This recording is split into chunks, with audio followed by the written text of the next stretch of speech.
Government minimum wages कैसे decide करता है? क्या इसके पीछे कोई फॉर्मूला होता है? सोचिए कि दो लोग एक कंपनी में काम करते हैं, दोनों 8 ही घंटे की ड्यूटी करते हैं, लेकिन एक को जो वेज है वो 650 रुपीज मिलता है तो दूसरे को 900।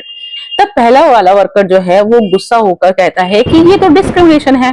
क्या वाकई में ये डिस्क्रिमिनेशन है या लेबर लॉ के पीछे छिपा कोई लीगल रीजन है? आज की वीडियो देखने के बाद आप मिनिमम वेज को सिर्फ सैलरी नहीं समझेंगे।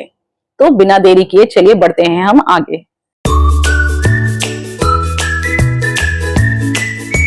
सो hello friends, welcome back to our channel legal PW यानी लीगल पावर।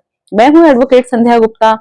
पिछली वीडियो में हमने समझा था कि जो मिनिमम वेजेस हैं वो कौन नोटिफाई करता है और जो एम्प्लॉयर है वो मिनिमम वेज से कम सैलरी क्यों नहीं दे सकता। लेकिन आज हम एक बड़ा मिथ और तोड़ते हैं। बहुत से लोग सोचते हैं कि जो गवर्नमेंट है जो बस एक अमाउंट जो है वो मिनिमम वेज का लिख देती है और वही मिनिमम वेज बन जाता है, लेकिन जो सच है वो इससे बिल्कुल अलग है। गवर्नमेंट कभी भी रैंडम तरीके से मिनिमम वेज डिसाइड नहीं करती है। मिनिमम वेजेस के पीछे एक प्रैक्टिकल प्रोसेस होता है और उस लीगल प्रोसेस में कई प्रैक्टिकल फैक्टर्स को देखा जाता है।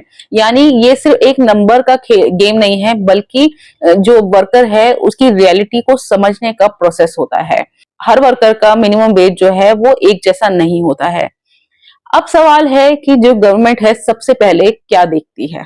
सबसे पहला फैक्टर है स्किल। सपोज एक कंपनी में एक हेल्पर का काम करता है तो दूसरा इलेक्ट्रीशियन का, दोनों ही 8 घंटे की ड्यूटी पूरी करते हैं, तो क्या दोनों के काम सेम है? नहीं, क्योंकि जो इलेक्ट्रीशियन है उसे टेक्निकल नॉलेज की जरूरत होती है, एक्सपीरियंस की जरूरत होती है, ट्रेनिंग की जरूरत होती है, साथ ही उसके काम में जो है वो रिस्क भी ज्यादा होता है। इसलिए गवर्नमेंट अपनी नोटिफिकेशन में एम्प्लॉयज को उनके काम के अकॉर्डिंग और उनके स्किल के बेसिस पर उनको कैटेगरी में क्लासिफिकेशन कर सकती है।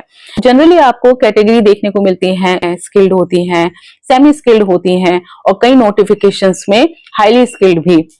इसीलिए ड्यूटी आवर्स सेम होने से जरूरी नहीं है कि उनकी जो मिनिमम वेजेस हैं वो भी सेम ही हो। अब एक और इंटरेस्टिंग बात, मान लीजिए एक सिक्योरिटी गार्ड दिल्ली में काम करता है और दूसरा जयपुर में काम करता है।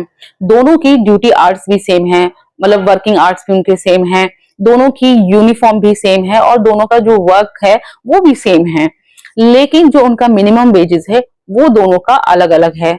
क्यों? क्योंकि जो अप्रोप्रिएट गवर्नमेंट है वो दोनों जगह की अलग अलग है। यानी हर स्टेट की जो गवर्नमेंट है वो अपने नोटिफिकेशन के थ्रू जो मिनिमम वेजेस हैं वो अलग अलग डिसाइड कर सकती है। यानी प्रोफेशन ही सेम नहीं बल्कि कभी कभी लोकेशन भी मैटर करती है। अब एक सवाल, अगर आज से 10 साल पहले 500 रुपए में घर का खर्चा चल सकता था, तो क्या आज भी उतने पैसों में घर का खर्चा चल सकता है? Obviously not. इसीलिए गवर्नमेंट ने कॉस्ट ऑफ लिविंग को भी ध्यान में रखा है। यानी जब महंगाई बढ़ती है तो मिनिमम वेजेस पर भी इसका इम्पैक्ट पड़ सकता है। और आपने कई बार नोटिफिकेशन में वीडीए यानी वेरिएबल डियरनेस अलाउंस का भी नाम देखा होगा। आसान भाषा में समझें, ये महंगाई के इफेक्ट को ध्यान में रखने के लिए एक मैकेनिज्म है। लेकिन एक इंपॉर्टेंट बात कि हर गवर्नमेंट का जो नोटिफिकेशन का स्ट्रक्चर है वो सेम हो जरूरी नहीं है। इसीलिए जो नोटिफिकेशन में जो वीडीए होता है उसका जो फॉर्मेट है वो भी सेम हो, ऐसा भी जरूरी नहीं है। अब जरा सोचिए, गवर्नमेंट ने जो मिनिमम वेजेस का नोटिफाई है वो तो रिलीज कर दिया है, लेकिन अगर 5 साल तक में उसमें कोई किसी भी तरह का बदलाव नहीं किया है, रिवाइज नहीं किया है, तो क्या होगा? क्या जो मिनिमम वेजेस है वही ऑटोमेटिकली एक्सपायर हो जाएगा या पुराने वाला जो है वही कंटिन्यू रहेगा? और अगर एम्प्लॉयर बोले कि गवर्नमेंट ने जो नोटिफिकेशन है वो जो रिवाइज है नहीं किया है तो मैं सैलरी जो है वो कम दूंगा, तो क्या वो लीगली सही होगा? लेबर लॉ का ये सबसे कंफ्यूजिंग टॉपिक है और इसी कंफ्यूजन को हम दूर करेंगे इसके नेक्स्ट पार्ट में। अगर आप लेबर लॉ को बोरिंग लैंग्वेज में नहीं बल्कि रियल एग्जांपल और लीगल फैक्ट्स के साथ समझना चाहते हैं तो मेरे चैनल को लाइक, शेयर और सब्सक्राइब करना ना भूलें। मिलते हैं नेक्स्ट वीडियो में, तब तक के लिए जय हिंद।